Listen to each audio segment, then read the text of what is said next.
नमस्कार, आप देख रहे हैं नमो भारत न्यूज। आपके साथ मैं हूं तुषार शर्मा। दोस्तों, इस वक्त की सबसे बड़ी खबर जो सामने आ रही है, भारतीय राजनिकाओं के एक समूह ने कहा कि उलगाववादी और हिंसक खालिस्तानी तत्व कनाडा की धरती से संरक्षण पाकर ही भारत विरोधी गतिविधियों को अंजाम देते हैं। जी हां दोस्तों, इस वक्त की सबसे बड़ी खबर जो सामने आ रही है वो ये है। मगर दोस्तों, पूरी खबर आपको बताऊंगा उससे पहले मेरा आपसे एक सवाल है कि जिस तरह से ये आपने लाइन सुनी, उसके मद्देनजर रखते हुए कुछ समय की अगर हम पहले की बात कर लें तो एक टिप्पणी हमारे सामने आई थी जो कि कनाडा के प्रधानमंत्री ने की थी। जी हां, उसके मद्देनजर रखते हुए मेरा आपसे एक सवाल है कि क्या आप उस टिप्पणी से सहमत थे या नहीं। आप हमें अपने विचार नीचे दिए गए कमेंट बॉक्स में लिखकर जरूर बता दें और मैं आपको बताऊंगा कि उन्होंने टिप्पणी करी क्या थी। जी हां दोस्तों, हमारे साथ इस वीडियो में आप अंततः जरूर बने रहिए क्योंकि इसमें हम आपको उनकी टिप्पणी ही बताने वाले हैं। क्यों उन्होंने टिप्पणी करी थी और किसके मद्देनजर रखते हुए वो टिप्पणी करी गई थी। जी हां, तो आपसे मेरी गुजारिश ये भी है कि आप इस वीडियो को जल्दी से लाइक और शेयर कर दें ताकि ये सूचना ज्यादा से ज्यादा आगे तक पहुंच सके। जी हां, तो बिना समय को गवाए हम शुरू कर रहे हैं कि कनाडा के प्रधानमंत्री जस्टिन ट्रूडो भारत के साथ संबंध खराब करने पर आतुर नजर आ रहे थे। नई दिल्ली की समझाइश के बावजूद उन्होंने किसान आंदोलन को लेकर फिर बयानबाजी की थी। जी हां, उन्होंने बयानबाजी करी थी उसके मद्देनजर रखते हुए, और इससे साफ हो जाता है कि ट्रूडो के लिए द्विपक्षीय संबंधों से ज्यादा बयानबाजी प्यारी है। इससे पहले जब उन्होंने किसान आंदोलन पर टिप्पणी की थी तो भारत ने कड़ा एतराज जताते हुए कहा था कि आंतरिक मामलों में हस्तक्षेप बर्दाश्त नहीं किया जाएगा। उसी टिप्पणी की हम बात कर रहे हैं। अभी आपको वो भी बताऊंगा कि उस टिप्पणी में उनके शब्द क्या क्या थे। जी हां दोस्तों, तो आपको बता दूं कि कनाडा के प्रधानमंत्री जस्टिन ट्रूडो ने शुक्रवार को एक बार फिर से भारत में कृषि कानूनों के खिलाफ चल रहे आंदोलन पर बयानबाजी की थी। एक सवाल के जवाब में उन्होंने कहा था कि कनाडा दुनिया भर में कहीं भी होने वाले शांतिपूर्ण विरोध के अधिकार के लिए हमेशा खड़ा रहेगा। इस हफ्ते की शुरुआत में भी ट्रूडो ने किसान आंदोलन पर चिंता जाहिर करते हुए बयान दिया था, जिसके बाद भारतीय विदेश मंत्रालय ने कनाडा के उच्चायुक्त को तलब किया था और उच्चायुक्त को बताया गया था कि भारतीय किसानों से संबंधित मुद्दों पर कनाडाई प्रधानमंत्री और कुछ कैबिनेट मंत्रियों की टिप्पणी भारत के आंतरिक मामलों में अस्वीकार्य हस्तक्षेप के समान है। जी हां दोस्तों, जब उनकी टिप्पणी सामने आई थी तो भारत ने इसका जवाब देते हुए ये तमाम शब्द कहे थे। जी हां दोस्तों, आपको आगे बता दूं कि जब जस्टिन ट्रूडो से पूछा गया कि वो क्यों इस बात से चिंतित हैं कि उनकी बयानबाजी भारत के साथ द्विपक्षीय संबंधों को नुकसान पहुंचा सकती है, तो उन्होंने कहा था कि कनाडा दुनिया भर में कहीं भी शांतिपूर्ण विरोध के अधिकार के लिए और मानव अधिकारों के लिए हमेशा खड़ा रहेगा। ऐसा जवाब देते हुए उन्होंने आगे कहा कि कनाडा के प्रधानमंत्री के रुख से स्पष्ट हो जाता है कि वो भारत के साथ मजबूत संबंध को लेकर जरा भी गंभीर नहीं है।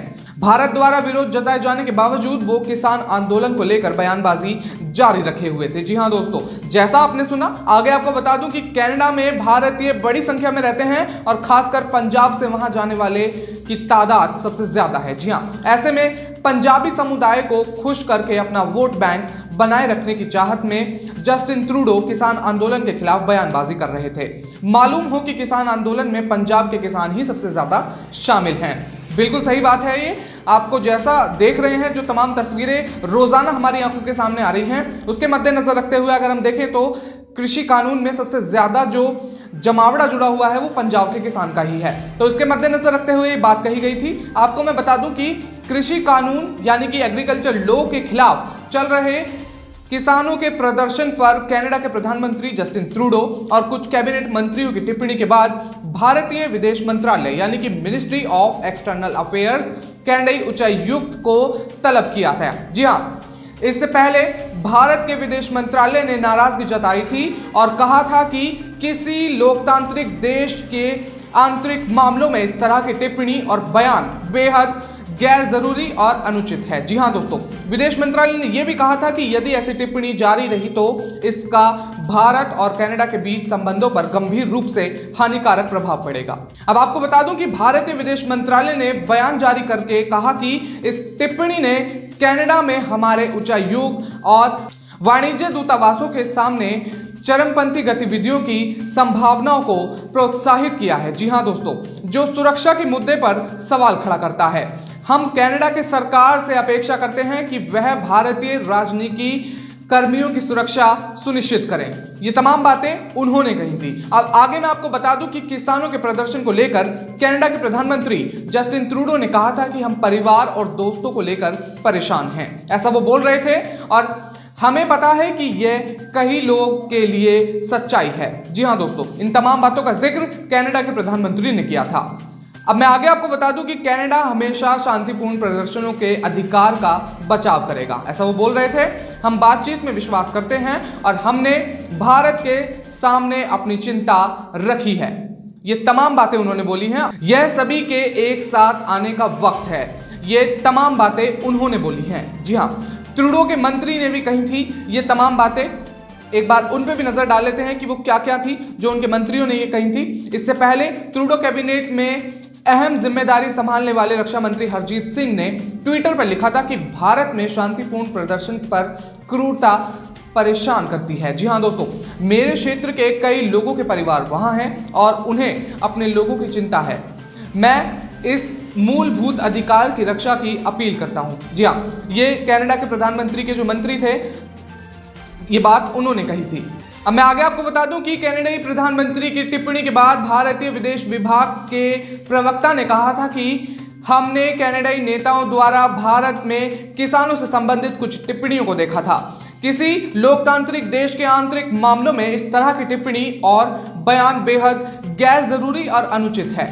हमारा मानना है कि राजनीतिक वार्तालापों को राजनीतिक उद्देश्यों की पूर्ति के लिए गलत तरीकों से प्रस्तुत नहीं किया जाना चाहिए। जी हां दोस्तों, ये तमाम बातें उन्होंने बोली थी। आगे आपको बता दूं कि जो खबर हमारे पास आई है उसे जल्दी से आपसे रुक करा दूं कि केंद्रीय के नए कृषि कानून के खिलाफ किसानों के विरोध प्रदर्शन के संबंधित कनाडा के प्रधानमंत्री जस्टिन ट्रूडो के बयान को लेकर पूर्व भारतीय राजनीतिज्ञों के एक समूह ने नाराजगी जाहिर की है। जी हां, समूह ने उन्हें बयान की जमीनी वास्तविकताओं से इतर और आग का हवा देने वाला करार दिया है। इसके साथ ही आरोप लगाया है कि कनाडा के समर्थन में चलते ही प्रदर्शनकारी किसान ने अपना रुख कड़ा किया और उन्हें पूरा या कुछ भी सोचने या अपनाने को बढ़ावा दिया। जी हां दोस्तों, ये तमाम बातें हैं।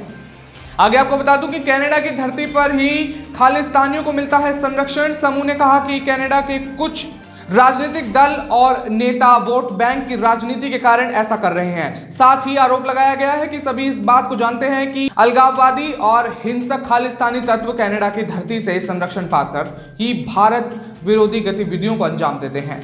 इंडियन एम्बेसडर ग्रुप द्वारा लिखे गए खुले पत्र में ट्रूडो पर निशाना साधा गया है और कहा गया है कि लिबरल पार्टी के मतदाताओं के एक हिस्से को खुश करने के लिए भारत के आंतरिक मामलों में स्पष्ट हस्तक्षेप पूरी तरह से अस्वीकार्य होगा और इसे द्विपक्षीय संबंधों पर लंबे समय के लिए असर पड़ेगा।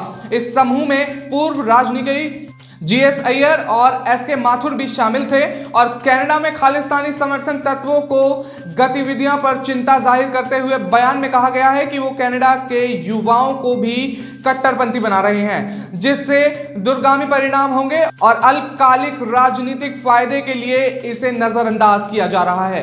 कनाडा की सत्तारूढ़ पार्टी पर निशाना साधते हुए पत्र में लिखा गया है कि कनाडा में खालिस्तानी तत्वों का कई प्रमुख गुरुद्वारों पर नियंत्रण है, जिसके चलते उनके पास काफी कोष उपलब्ध रहता है और इनमें से काफी राशि कथित तौर पर राजनीतिक दलों के चुनाव अभियान में खर्च की जाती है, खासकर लिबरल पार्टी के लिए। जी हां दोस्तों, पत्र में आरोप लगाया गया है कि पर्दे के पीछे से खालिस्तानी तत्वों और कुछ पाकिस्तानी राजनीतिज्ञों के बीच गठजोड़ जारी है। किसान आंदोलन को लेकर हाल ही में ट्रूडो ने कहा था कि परिस्थितियां चिंताजनक हैं और हम सभी लोग परिवार और मित्रों को लेकर बहुत ही चिंता में हैं। जी हां दोस्तों, ये तमाम बातें सामने आई थी। तो दोस्तों, ये थी अब तक की सबसे बड़ी खबर। आपसे मेरी गुजारिश है कि आप इस वीडियो को जल्दी से शेयर करें ताकि ये सूचना ज्यादा से ज्यादा लोगों तक पहुंचे। तो तब तक के लिए हमारे साथ बने रहिए नमो भारत न्यूज में। धन्यवाद। वीडियो को लाइक, सब्सक्राइब और शेयर करना ना भूलें। अपने विचारों को कमेंट बॉक्स में लिखकर हम तक जरूर पहुंचाइए।